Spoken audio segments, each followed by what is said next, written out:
alangan hindi pamahan ng Diyos. Daghang salamat sa inyong pagmamahalan sa inyong kinabuhi. Daghang salamat Lord sa dasya ng mga pagkakaroon kami nagawa sa pagpukaw ka ng inyo. Ika sa pagkakatulog, ika sa pagkakatulog, ika sa Lord, sa iyo ang kami Ginoo sa pagkasa ng himo, sa mga batang mga sa buhay. Lord, hindi tanan ako nagugay kami ng O Lord, masya pa Lord sa iwatong lihok ka mo umapon, nag-pray ko sa inyong Ginoo na sa nakawin ng pastor, yun na o ni Sister Russell, Lord, pagkahi itaw sila Lord sa ilang pagbiyahe, paglulo sa katiin, bali itaw sila Ginoo sa ilang pagbiyahe. Kaya itaw Google pag-usong kagasli sa pastor, kaya niya ang biyahe sa yung Ginoo pagkakamit. Kaya siya o nanindot na inuuna, tanaw, pananaw, Ginoo sa pasara ng iyang sulat Ginoo. Lord, hindi tanan, wala di ama ninyo, kundi tanan ninyo. Bisan pa Lord sa mga kalapasan, bisan pa Lord sa mga kaubanan na wala paduli. Lord, galing tawag sila sa pagsubay nila sa dalan na ilan na subayan ka Lord, pagulong nila. Mga pa Lord, na makaubanan mo sila sa among prayer meeting ka Lord. Dumug na ako at Lord, ang imong mga pulong, pagkakadalo sa imong mga natin. Lord, tinitanan, kanimo, pagkaupo, salamat, kanimo lamang ino. Sa ngalan ni Kristo ng tunong luwas. Amen. God. Maliw ko tundog ang kanya, and let us sing with joy and love and worship sa atong Ginoo. Let's sing and praises for God. Let's sing the song, Faith Maker.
Every tribulation, so to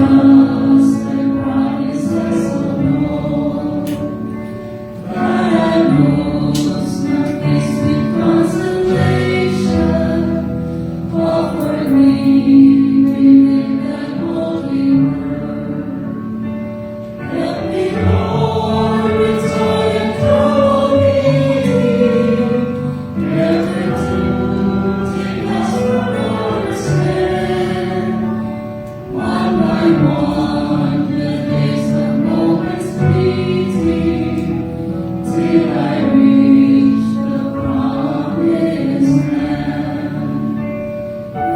Lord, when joy and trouble beating, where the dew is from the Father's hand. One by one, the days, the moments fleeting, till I reach the promised land. Till I reach the promised land. For our next song, let's sing the song, Turn Your Eyes Upon Jesus.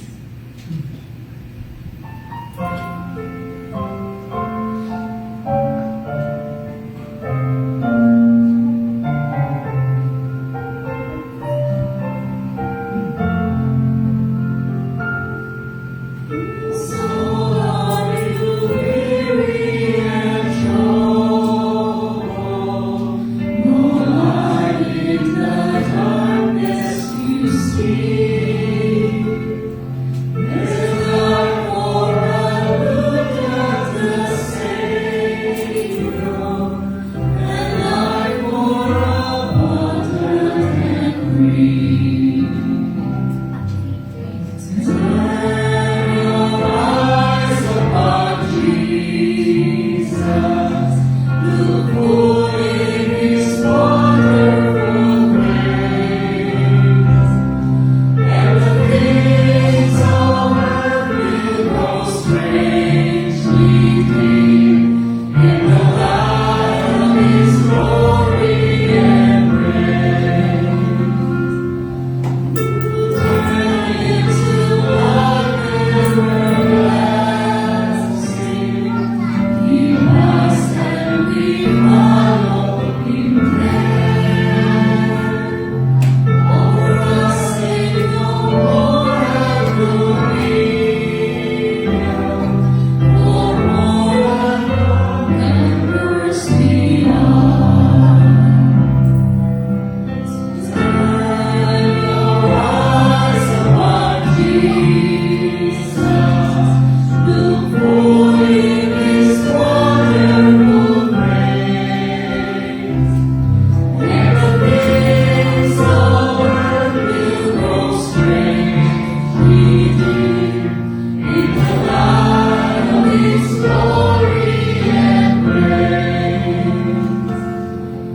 His word shall not fail, we promise. Believing that all will be well.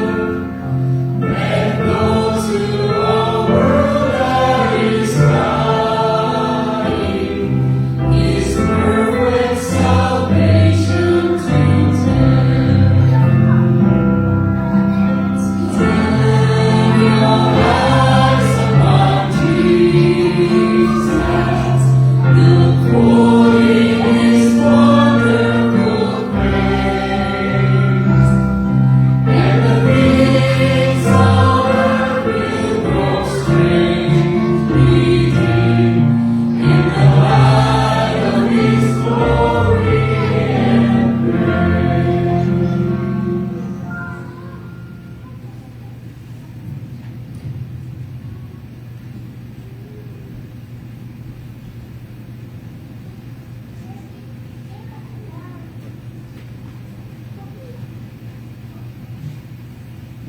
Hello, greeting ka. Mamali ko dito ng tanan. And akong tawagon si Pastor Jonah for the pastoral prayer.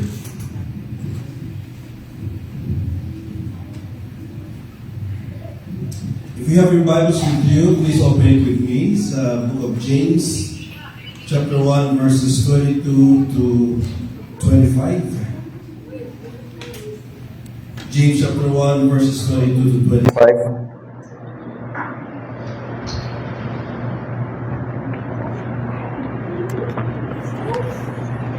We will read this responsively. Ako sa verse 22, kamo sa 23, tubag ko sa 24, and together tas sa verse 25. So I read verse 22. But be ye doers of the word, and not hearers only, deceiving your own selves.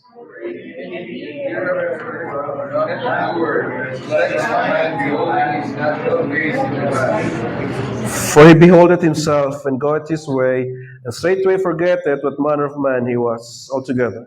But whoso looketh unto the perfect law of liberty, and continueth therein, he being not a forgetful hearer, but a doer of the word, this man shall be blessed in his deed. Let's pray. Heavenly Father, today, right now, we will be feasting upon your word. And I pray, Lord, na through the power of the Holy Spirit, ma-absorb, masabta na mo, Lord, o madawat na mo ang panalangin, Lord God, sa pagpaminaw sa imong pulong karon. And I pray, Lord, na ikaw, Ginoo, maghatag na mo ability sa pag-understand sa imong word, because the natural man does not receive the things of the Spirit of God. And therefore, Lord God, salamat kaayo, gitagan mi nimo og new nature. Na through this new nature, ang Holy Spirit makikistorya sa mua. Through your word, Lord God, na i-preach karon, and through your servant, Lord God, I pray nga I will be your mouthpiece karon, Lord God, and I pray, Father, that you will enable me. Oh, Father, Lord, I pray for all these things in Jesus' name. Amen. Ang title sa ang message is based sa verse 22, and ako ning giulan og hearers of the word versus doers of the word. Because if you notice sa verse 22, si James nag-isgot og duha ka klase ng mga tao. Katong nagahir lang, wala nagabuhat sa iyang gipaminawan, o katong nagapaminaw niya ginabuhat gyud ang iyang nadunggan. And mo na ang gusto na ko nga i-share sa inyo tonight tungod kay last Sunday, magnani connection last Sunday. Katong topic nato last Sunday, that's one of those sermons nga lisod i-apply, lisod buhaton.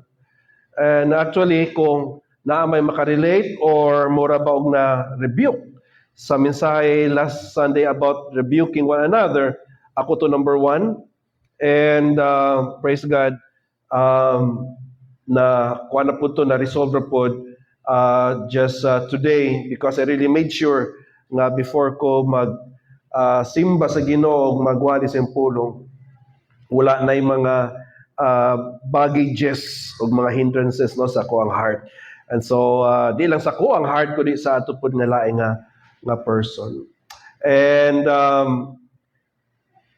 I also remembered last time nga kining I ask you nga if you notice nga pag natay madunggan nga mensahe, ang Ginoo mohatag gyud nato og opportunidad nga ma-apply gyud nato nga to ang nadunggan. No? He will allow us to go through mga events, mga circumstances nga mapugos gyud ta og obey og apply unsa man ang atong nadunggan prior to that, no? Gani makayunta nga mao man gid ang giwali last time, or mao man ni ako nabasa kanina sa Bible reading or sa akong Bible meditation. Isiguro gid sa Ginoo, nga ma-apply gyud nato, ma-obey gyud nato unsa atong nadunggan nganuman. Kay ang pulong sa Ginoo wala lang na gihatag aron atong paminawon. Gihatag na sa Ginoo ang Word of God para atong i-apply, para atong i-obey. Okay? Now, I will be talking more about that shortly. So, kini mensahe, ma-divide na to sa duha ka parts. Ang katong mga nagapaminaw lang, nga wala gibuhat, palihog ko sa feedback, please. O ang second part is katong, wala lang naminaw, gibuhat gyud pod nila ang ilahang mga nadunggan. Ato ta first sa mga nagapaminaw lamang. Naitulo ka butang ako nakita din may tungod sa mga hearers of the word only. Hearers only of the word. Ang first ana is kanang gisulti sa verse 22. But be ye doers of the word and not hearers only. This is the first thing about those hearers only. Deceiving your own selves. Ang mga nagapaminaw lang sa word, mga self-deceived. Mga tao nga ginalimbungan na po nila ang ilahang sarili. Okay? And ang gigamit ni James diri nga analogy or comparison is with that someone nga nagatanaw siyang sarili sa mirror. Matod pa diha sa verse 23. Pero ang nahitabo is nakita niya ang iyang hitsura nga naagi dapat usbunonon, pero milakaw rapod, wala siya gibuhat about sa iyahang na kita. Ngano nakasulti si James nga ang tao nga nagapaminaw lang sa pulong pero walay plano nga i-obey or buhaton ang iyang nadunggan, nganong gitawag sila og mga self-deceived? Because nagatuo sila silang sarili or ginatudloan nila ilang sarili, masing kabulo na good sila nga dapat yun i-apply, nga ang pagpaminaw is already enough. Well, in fact, dili. That's why, pinindaghanang mga nagatong church, nga murabag pag magsimba, satisfied na sila kay nakasimba na gyud sila. Nakasimba sila, nakapaminaw, pero walay plan at all nga i-apply pagkahuman. And I think, ngano yung average kining characteristics sa isang worshipper? Kana bang, murag abi nila nga, mo na to, nakapaminaw na sila, that's it. They deceive themselves na happy ng Ginoo. Although, gisugo magudput nga maminaw. Pero ang person nga self-deceive, nagatuo siya nga kanang ang pagpaminaw, mo na to ang goal sa iyang pagsimba. No. Ang ato yung end or goal gyud is na may bawo nato unsa ang gusto sa Ginoo nga atong nga iyang ipabuhat sa tuwa o atong buhaton. And that's why natay mga tao nga pag simba, okay, nakasimba na ko ha, nakapaminaw na ko sa pulong ha, okay na to. Dili, no? Dapat dili inana ang attitude. Dapat is, kay nakapaminaw man ko sa pulong, I am now responsible to obey it. Mo na nga, kada paminaw nato sa pulong, naagi na naka-attach ang accountability or responsibility nga atong i-obey pagkahuman. Mo na nga dako kay tulubagon, ang tao nga nakadungog, okay? Kay tungod kay kailangan niya buhaton ang iyang nadunggan. That's why he is a self-deceived person. Iyang ginisip ang sarili nga ang purpose lang sa salamin is makita niya ang kagalingon niya paghuman wala na. Mao po na ang hearers of the word only. Nga ang purpose sa pulong sa Ginoo is nga makita niya ang iyang spiritual condition pero wala siya buhaton pagkahuman. And so he is self-deceived. Number 2, he is a fool. Nga naman, nakita niya iyang sarili sa salamin. Nakita niya na naihugaw ang iyang naong. O kaha iyang buhok na kalkag. O kaha naihugaw na ay kining na ay sami sa iyang aping. Pero wala siya gibuhat pagkahuman. So nga na namin paman siya. So he is a fool. He is foolish. He is a foolish person. That's why, diha sa Proverbs chapter 1 verse 7, at makita din nga ang fool daw nga person, nakabalo siya sa wisdom, kabalo siya sa instruction, pero iyang gi-despise ang instruction, iyang gi-despise ang wisdom. Sa Proverbs chapter 26 verse 11, naapoy gi-mention diha nga kuan nga fool, nga naman kay ginabalik-balik niya ang iyahang mga mistakes. Wala siya action nga gibuhat para makorek iyang mistake. Gitawag po siya og fool.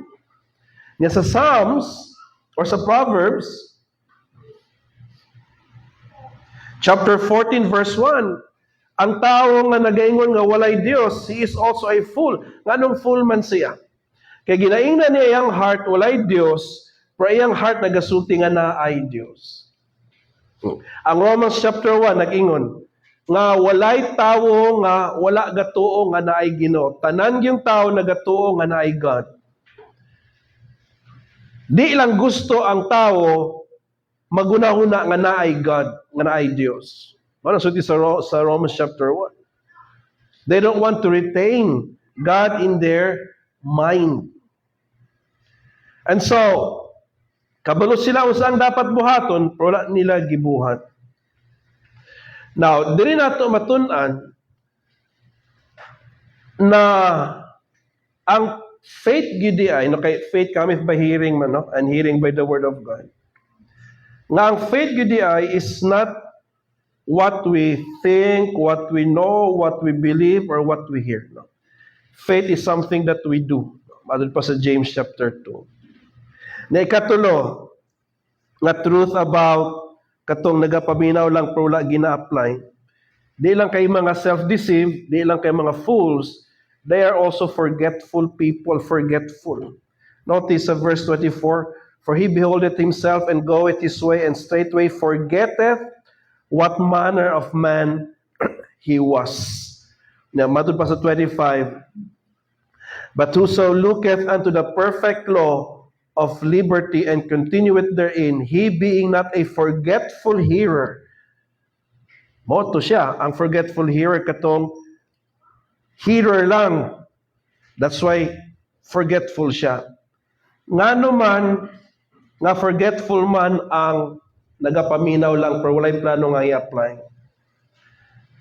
Kay mas ma-remember man gud nato ang atong mga nadunggan nga wali kung atong ginabuhat pagkahuman.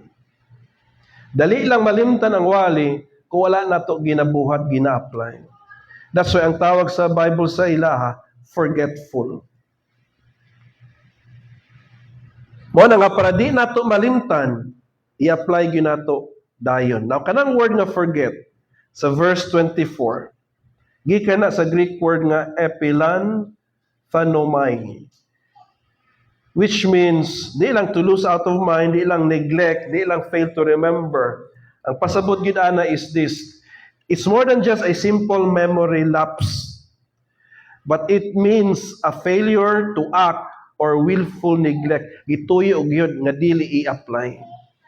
Di lang na kay nakalimot siya, kay short siyang memory, but rather naagyo intention nga dili i-apply mo ang pasabot diha sa forgetful.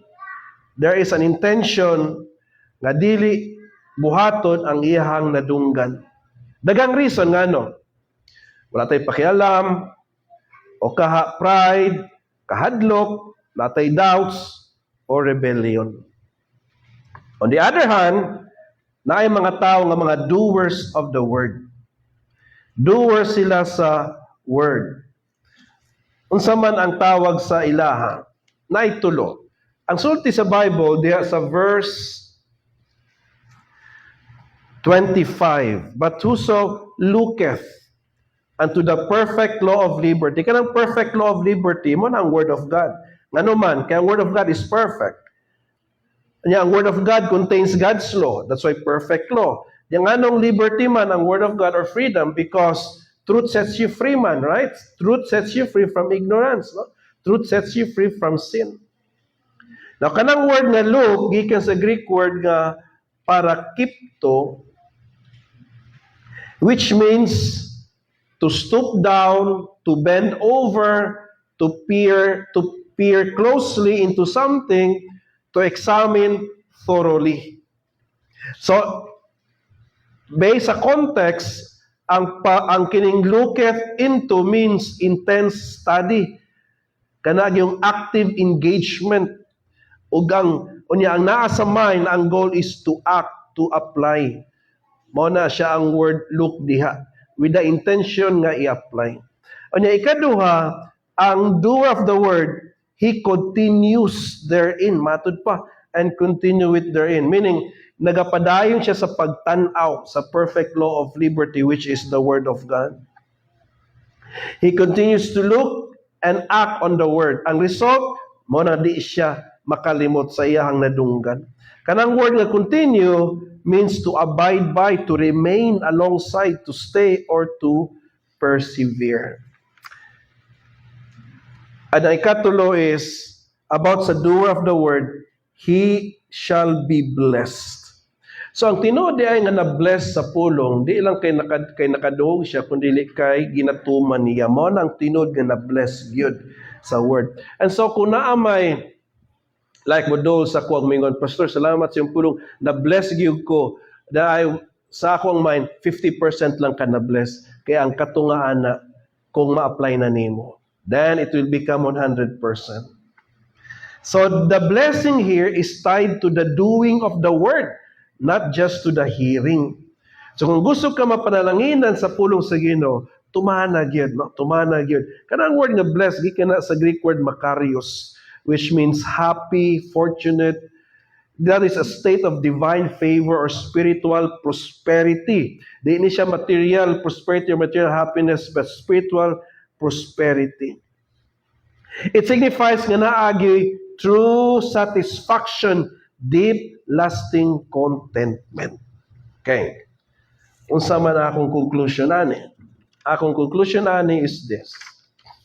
So naa diri ang mga hearers of the word, maura gina, hearers, happy na sila ana. Nya naa diri tong mga di lang nagapaminaw, kundi ginatuman pod. Okay. Unsa may ginasulti diri ni James? Pangingon niya nga di lang mo dapat hearers doers sad. Unsa man ang gusto ipahiwatig diri ni James nga nag-mention man siya duha ka klase nga mga kanabang mga tawo, hearers and doers. Actually kabalo mo,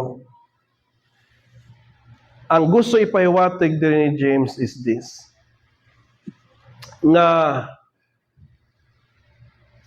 iyang ginapakita diri ang kalainan sa tinuod nga save ug ang dili tinuod nga save. How do I know that? Because of verses 26 and 27, nagisgot siya dito og tinuod nga religion ug peke nga religion. Ya dito sa chapter 2 sa James, nagisgot siya og peke nga pagtuo ug tinuod nga pagtuo. And how do we know ang pagtuo tinuod kay mamunga og good works? Mo nang dito sa verse 26. For as the body without the spirit is dead, so faith without works is dead. In other words, ginak-show diri ni James ang kalainan sa taong na born again ug ang tawo nga wala. Ang tao nga na-regenerate, ang tao nga tinuod nga naluwas, di lang siya nagapaminaw, di lang siya nag-atog church aron na makadungog ug happy na siya. And then he thinks that he is giving God a favor. But no. But rather, hingato siya church para makapaminaw, and then after that, he trembles. He trembles because alam niya na dapat niya tumano ng iyang nadunggan. Og decidido, and he is determined to obey unsa ang iyahang nadunggan. How do I know nga ang mga doers of the word mao na ang ilhanan sa taong naluwas? Kay madod pa sa Ezekiel 36, 26 and 27. Unsa kuno ang resulta sa tao nga gibago ang espiritu, gibago ang kasing-kasing, o gitagaan og balang espiritu sa iyang sulod. Dili ba ang sulti sa passage of verse 27, and cause you to walk in my statutes, and you shall keep my judgments and do them.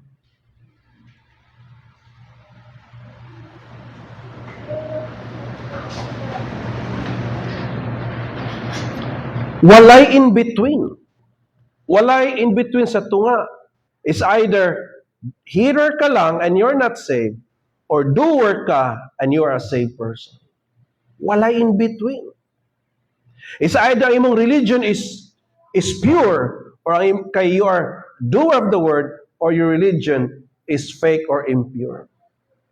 It's either your faith is gikan sa Ginoo and therefore tinuod and therefore mamungag works, and therefore you are saved.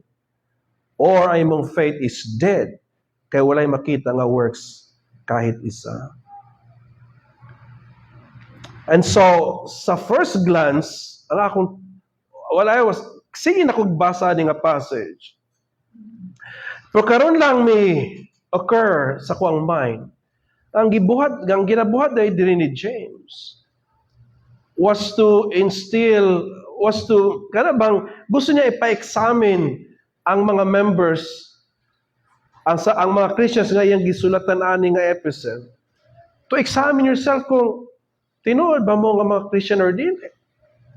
Kay dito na mahibawan kung hearers lang ba mo, or doers gyud. Okay? So what are you? Ako, sumampog ko. Doers ta. Di lang easy buhaton. Pero ang atong heart na gayer nga gusto ginato buhaton ang will sa Ginoo. Okay. Napamangguta sa sanctification stage. So generally, ang trajectory sa itong kinabuhi, dito gid sa pag-ubeng. Okay? And so, it may not be perfect obedience, pero ang direction dito sa dalan sa pag-ubeng. Wala diri sa pikas. And so, unsay nasin yung mga minds every time at anitag church, and then Sunday school, and then Sunday worship, naiwali, prayer meeting, Bible study, small group. Unsay naasa to ang mind? Because diha nato mahibawan kung if we are hearers lang or hearers and then doers gyud. Amen? Sige, let's pray. Heavenly Father, Lord, we thank you for today. This is a moment of reckoning, a moment of self-evaluation, a time for self-examination. Lord, all these years, Lord, kanang every time manimba may, are we satisfied na because nakasimba? Or dili mi masatisfied until maobey gyud namo ang amuang nadunggan every time mo simba mi? Nga Lord, ang among pagpaminaw is not the end. It is just the means. Pamaagi lang ni. Para sa usa ka purpose, which is to obey you, Lord. And Father, nga dili na mo isipon ng ebidensya sa kaluwasan kay nagapaminaw mi, no. Ang ebidensya sa kaluwasan kay ginatuman namo ang among ginapaminawan. Oh Father, Lord, thank you. Thank you for stirring us up, reminding us kung sa gid kay importante nga naagid may determination nga buhaton gyud, Lord, ang among nadunggan nga word nimo. Because obedience is the evidence of regeneration. So, Father, Lord, I pray that this is true sa among kinabuhi. In Jesus' name, amen. Doc, I would like to appreciate